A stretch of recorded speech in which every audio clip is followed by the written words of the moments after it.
আপনি যদি বাংলাদেশের এই মুহূর্তের রাজনৈতিক প্রেক্ষাপট, পরিবেশ এবং পরিস্থিতি খুব গভীরভাবে মনোযোগ সহকারে দেখেন, অদ্ভুত কতগুলো বিষয় আপনি দেখতে পাবেন যা আপনার জীবদ্দশায় ইতিপূর্বে আপনি দেখেননি। আমি নিজে আমার ক্ষুদ্র জীবন, আপনাদের অনেকের মতো হয়তো আমার বয়স হয়নি, আবার আপনাদের মধ্যে যারা তরুণ রয়েছেন তাদের অনেকের চাইতে হয়তো অনেক কিছু দেখার সুযোগ আমার হয়েছে। তো আমার এই ক্ষুদ্র জীবনে আমি স্পষ্টতই দেশের যে রাজনৈতিক অর্থনৈতিক পরিবেশ পরিস্থিতি সেই 1974 সন থেকে আজ অবধি মোটামুটি মনে করতে পারি। আর 1986 সন থেকে আজ অবধি রাজনীতির একেবারে সর্বোচ্চ শিখর মানে রাজপ্রাসাদ, প্রেসিডেন্ট, প্রধানমন্ত্রী, এমপি, বড় বড় ব্যবসায়ী এবং বড় বড় রাজনৈতিক দলের যারা শীর্ষ নেতৃবৃন্দ রয়েছেন তাদের সবার সঙ্গে চলাফেরা করা, উঠা বসা করা, তাদের সুখ দুঃখ আনন্দ বেদনা উত্থান পতন দেখার যে সুযোগ হয়েছে, আলহামদুলিল্লাহ এই সুযোগ দেখা হওয়ার ফলে জীবন সম্পর্কে, রাজনীতি সম্পর্কে আমার মধ্যে যে বোধ তৈরি হয়েছে সেখান থেকে বলছি যে এই মুহূর্তে আমি যা কিছু দেখছি এমনটি আমি আমার জীবনে কখনো দেখিনি। এত বিশাল সংখ্যক রাজনীতিবিদ যাদের কারোরই এই মুহূর্তে মেরুদণ্ড নেই,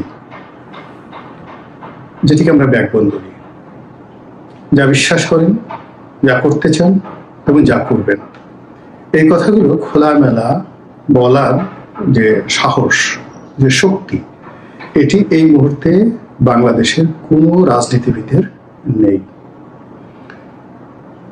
অদ্ভুত ব্যাপার হলো যে কখনো এরকম রাজনীতির বন্ধত্ব আমি দেখিনি।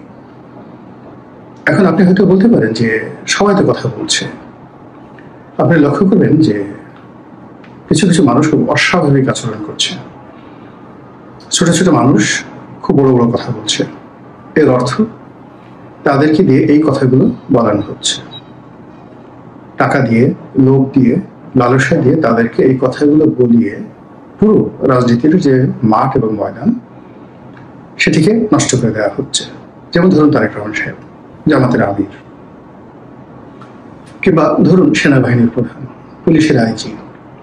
তো এ সকল মানুষজনকে বা এই ঢাকা শহরে যারা দীর্ঘদিন ধরে ক্ষমতাধর ব্যক্তি রাজনৈতিকভাবে অর্থনৈতিকভাবে, তাদেরকে যখন একেবারে অনুল্লেখ্য একজন মানুষ অন্য সময় হলে মানে এই সকল মানুষদের গালে চড় থাপ্পড় দিয়ে বা তাদের মাথা কামিয়ে ঘোল ঢেলে দেওয়ার জন্য এই যে সকল মানুষদেরকে তারা গালাগাল করছেন তাদের পিয়ন, ড্রাইভার, দারোয়ানই যথেষ্ট ছিল।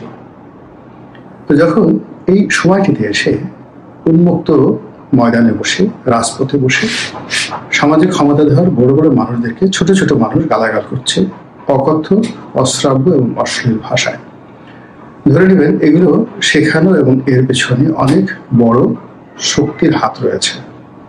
তারা এই কাজগুলো করছে মূলত আগামীতে তারা ক্ষমতায় আসবে, আর ক্ষমতা আসার পথে তারা যাদেরকে বাধা মনে করছে তাদেরকে মানসিকভাবে, অর্থনৈতিকভাবে, সামাজিকভাবে বিপর্যস্ত করে দেওয়ার জন্য ইংরেজিতে যেটিকে বলা হিউ অ্যান্ড ক্রাই, শোরগোল করে, গালাগাল দিয়ে, তাদের চরিত্র হরণ করে তাদেরকে সমাজে অপাঙ্ক্তেয় হিসাবে প্রতিষ্ঠিত করা।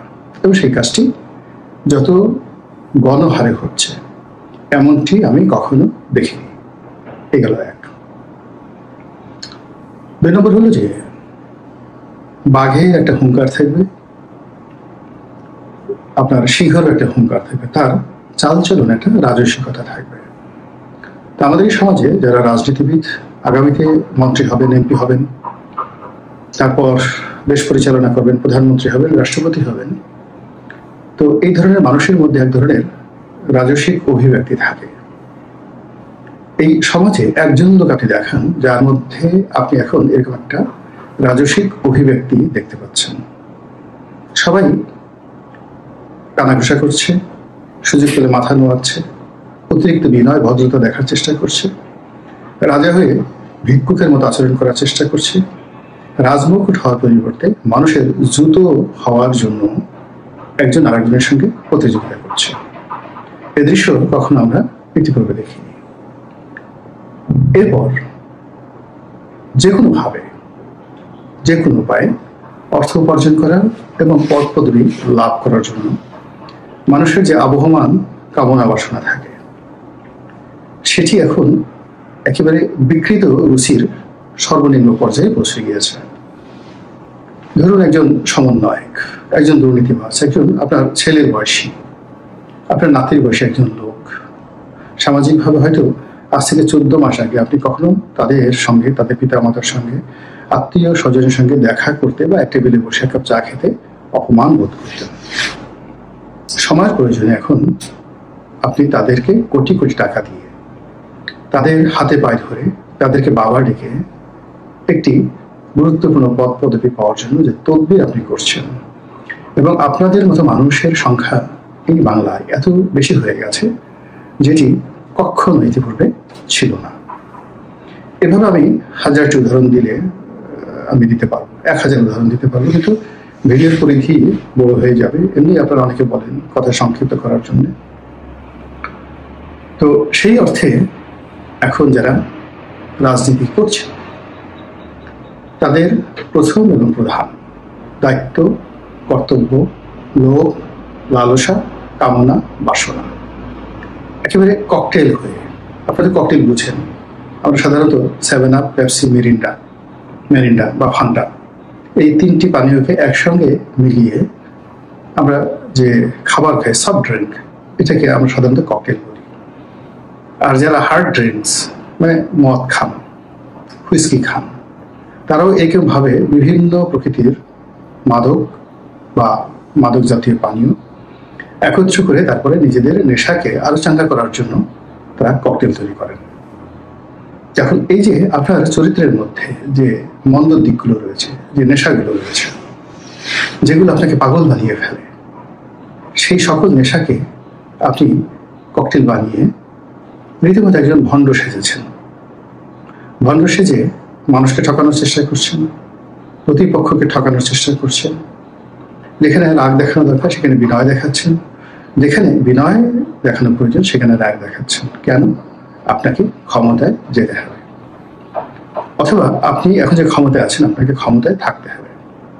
এই ক্ষমতায় যাওয়ার জন্য আপনি দরকার হলে শয়তানের সঙ্গে আপনি চুক্তি করবেন, দরকার হলে আপনি দানবের সঙ্গে বন্ধুত্ব করবেন, কিন্তু আপনার ক্ষমতায় থাকতে হবে অথবা আপনাকে ক্ষমতায় যেতে হবে। আপনার জবানের যে হক আছে, আপনার 5টি ইন্দ্রিয় যে আল্লাহ রাব্বুল আলামিন দিয়েছেন, এগুলো যে হক আছে, সেই হকগুলো আপনি শুকরগুজার না হয়ে আপনি অনায়াসে মিথ্যা বলে যাচ্ছেন, অনায়াসে আপনার রব, আপনার মালিক, তাকে সাক্ষ্য মানছেন, অনায়াসে আপনার পবিত্র ধর্মগ্রন্থকে আপনি রাজনীতির হাতিয়ার হিসেবে ব্যবহার করছেন, অনায়াসে দেশের পবিত্র আমানত সংবিধান, পবিত্র নেয়ামত, স্বাধীনতা এবং সার্বভৌমত্ব ভুলুণ্ঠিত করে দিচ্ছেন। যার নাগরিক হিসেবে যতটুকু প্রাপ্য, এই গত 14টি মাসে প্রায় সব মানুষগুলো সেই প্রাপ্যর যে ন্যায্যতা, এটি থেকে বঞ্চিত হচ্ছেন গণহারে। আওয়ামী লীগ জমানায় যে বৈষম্য ছিল, যে অনাচার ছিল, অবিচার ছিল, অত্যাচার ছিল, আপনি বুকে হাত দিয়ে বলুন তো কোন জিনিসটি কমেছে আর কোন কোন জিনিসগুলো বেড়েছে? বাড়ার সংখ্যা কত, কমার সংখ্যা কত? দেশের সামগ্রিক অর্থনীতির অবস্থা কি? আপনার নিজের পকেটের অবস্থা কি? আপনার ঘরের অবস্থা কি? আপনার সংসারের অবস্থা কি? এই কথাগুলো চিন্তা করুন। আর রাজনীতিবিদদের হাল ফ্যাশনের যে অবস্থা সেটি লক্ষ্য করুন। যারা সারা জীবন সততার কথা বলছেন, তারা 3000, 4000, 5000 মোটর সাইকেল করে একটি রাজনৈতিক মিছিলে অংশগ্রহণ করছেন। তো একজন প্রার্থী যদি 5000 মোটর সাইকেল নিয়ে তিনি মহড়া দেন, প্রতি মোটর সাইকেলের পেছনে যদি 5000 টাকা করে খরচ যায়, কম করে, একজন ড্রাইভার, 2 জন যাত্রী, মোটর সাইকেলের তেল এবং তাদের হাত খরচ, কোনো অবস্থাতে আপনি গড়ে 5000 টাকার নিচে পাবেন না। তো এইরকম একটা মহড়া দিতে 5000 মোটর সাইকেল, তার সঙ্গে প্রতি মোটরসাইকেল 5,000, কত টাকা আপনার একটি মহড়াতে যাচ্ছে। এভাবে বিভিন্ন রাজনৈতিক দলের যারা লোকজন রয়েছেন, যাদের এই 14 মাস আগে সংসার চালাতে হিমশিম খেতে হতো, কোনো একটা কাজে কারোর সঙ্গে 500 টাকা কম বেশি হলে তাদের মাথা খারাপ হয়ে যেত। অনেকের চাকরি ছিল না, কারো কারো মামলা মোকদ্দমা ছিল এবং সেই মামলা মোকদ্দমা উকিল মুক্তারদেরকে পয়সা দেওয়ার মতো সামর্থ্য ছিল না। এই 14 মাসে হঠাৎ করে 5,000 মোটরসাইকেল নিয়ে এই মিছিল করার সামর্থ্য এলো থেকে। সারাটা বাংলাদেশ এখন খাবলা খাবলা হয়ে গেছে, যে যার মতো পারছে অর্থনীতিকে তছনছ করে দিয়েছে। সেই তছনছ করা অর্থনীতির মধ্য থেকে যে সকল অর্থ দানবরা এখন রাজনৈতিক ক্ষমতা লাভের জন্য এই মহড়া দিচ্ছেন, একজন দুজন নয়, হাজার হাজার। হঠাৎ করে কেন নতুন নতুন গাড়ি দেখতে পাচ্ছি? যে মানুষ গাড়িতে চলতে পারতেন না, সে মানুষ এখন কোটি টাকা দামের গাড়িতে চলছেন। যে মানুষ মোটরসাইকেল চালাতে পারতেন না, সে মানুষ এখন 10 কোটি টাকা দামের range rover, BMW X7, Mercedes GLS অথবা অডি 8 বা মার্সিডিজ S ক্লাস এই ধরনের গাড়িতে করে ঘোরাফেরা করছে। তাদের অনেকের হাতে, আমরা ওবায়দুল কাদের সাহেবকে সমালোচনা করতাম, তার অনেকগুলো রোলেক্স ঘড়ি আছে। এখন গিয়ে দেখুন যে গত 14 মাসে কতজন মানুষের হাতে এই রোলেক্স ঘড়ি, প্যাটেক ফিলিপ ঘড়ি, ওমেগা এই ব্র্যান্ডের যে দামি দামি ঘড়িগুলো রয়েছে সেগুলো উঠেছে। এবং গড়ে এক একটা ঘড়ির মূল্য যদি 50 লাখ টাকা হয়, শুধু ঘড়ি বাবদ কেউ ব্যবহার করেছে, কেউ কিনে আবার কাউকে উপহার দিয়েছে। এবং এই 14 মাসে কতটি অ্যাপার্টমেন্ট তৈরি হয়েছে, বিক্রি হয়েছে, এবং এই 14 মাসে দেশের বাইরে কত টাকা পাচার হয়েছে। এইগুলো যদি আপনি মূল্যায়ন করেন, বিচার করেন, বিশ্লেষণ করেন, বিশ্বাস করেন আপনার মুখ থেকে শুধু থুথু বের হবে কিছু মানুষের জন্য। আর দুর্ভাগ্যজনক হলেও সত্যি, সেই মানুষগুলোর মধ্যে একটা বিরাট অংশ রাজনীতিবিদ। এরা যে মুনাফিকি করছে, যে ভণ্ডামি করছে, যে কখনো নামাজ পড়েনি, সে এখন টুপি মাথায় দিয়ে মিম্বরে উঠে সে দরুদ এবং কিয়াম করার চেষ্টা করছে। যে জীবনে কখনো কোরআন শরীফ স্পর্শ করেনি, একটা দুটো আয়াত শিখিয়েছে, ভুলভাবে সে কোরআনের আয়াত বলে ধর্মপ্রাণ মানুষের সঙ্গে সে মুনাফিকি করার চেষ্টা করছে।